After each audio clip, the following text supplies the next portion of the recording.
I think the number one question that we get, Miss Abby, is if you'll ever talk.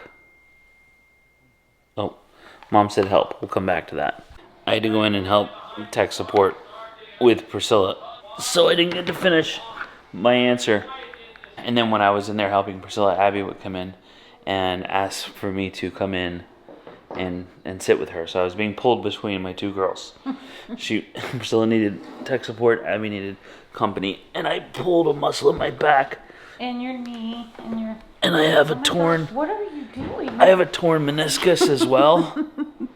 I'm literally falling apart, and the camera's all orange for some reason. I can fix the camera. The rest of the stuff is gonna have to heal with time or whatever. Okay, so we added like 4,000 or 5,000 people in the last like 4 days. Oh. So on YouTube, and then just as many people on Facebook.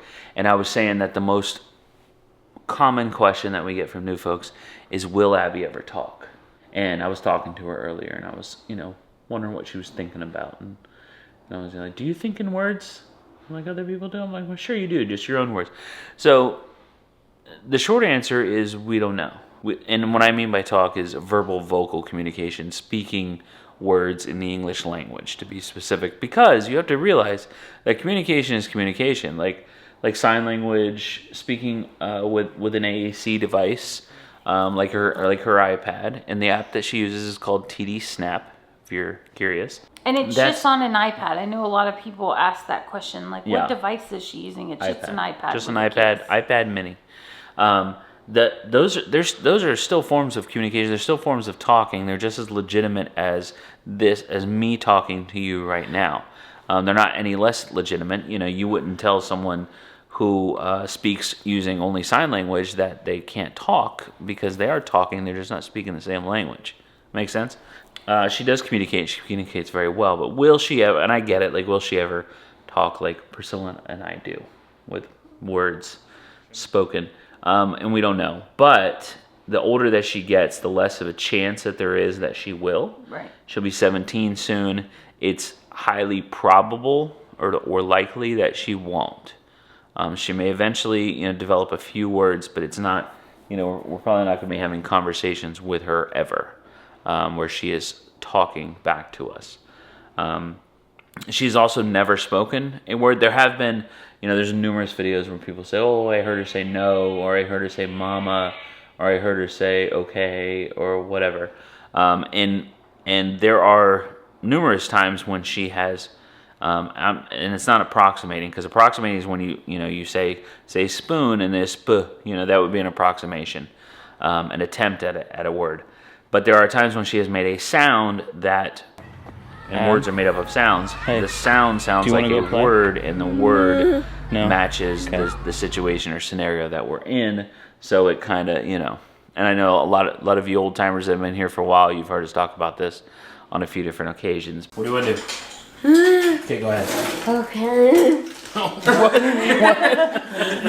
Excuse me? What did you just say? That's the gist of it.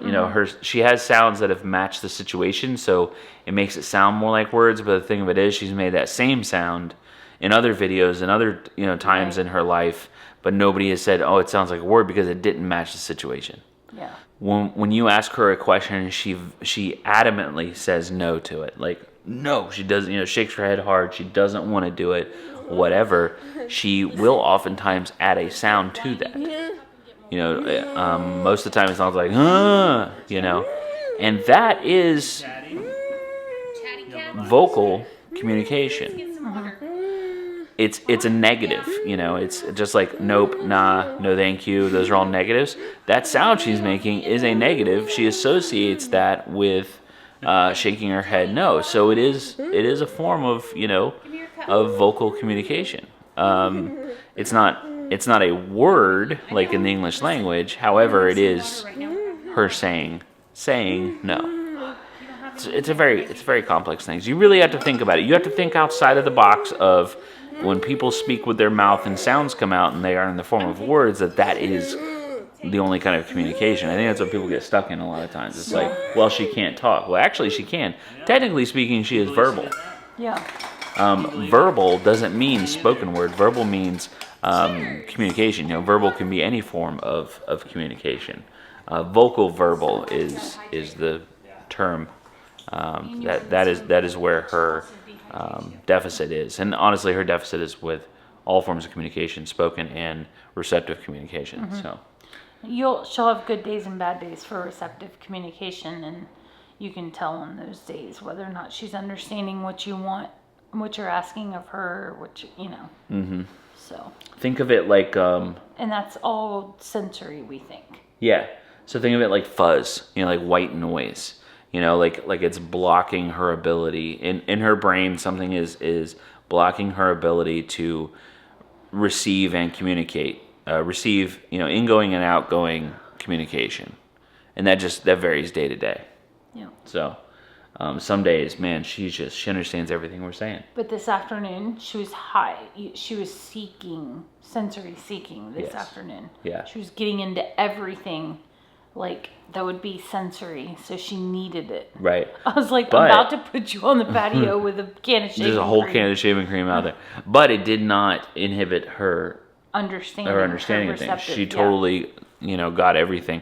I think a lot of times when she's having sensory avoiding days, so she's avoiding, the environment or things you're struggling through. I'm sorry. I didn't know we were doing this. I'm sorry. My brain had already shut off. My bad. But on those days when she's, sensory avoiding, that's when, things get in the way of her being able to understand and being able to communicate. And then on days when she's sensory seeking, it's like everything's heightened. So she, sensory has so much to do.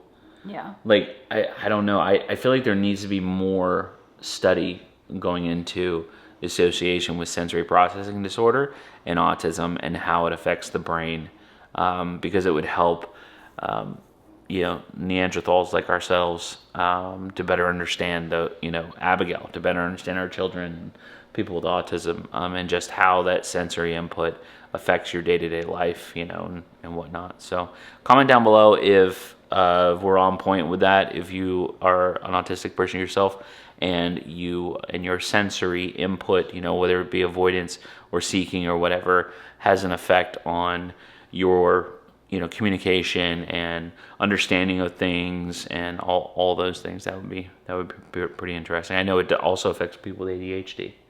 Oh, really? Yeah, when overwhelming situations can affect the ability to perceive and information and whatnot. So neurodivergence is weird, man. I'm so tired. Priscilla's gotta go to bed. I do too. My back hurts and my knee hurts and all that. See you guys tomorrow. Bye. We're old. No, we are not old. You're old. You're yawning 15 times. It's like 9:30. It's oh my not. gosh. It's 10 o'clock. We stay up late. I did a lot today. Okay, seriously, bye.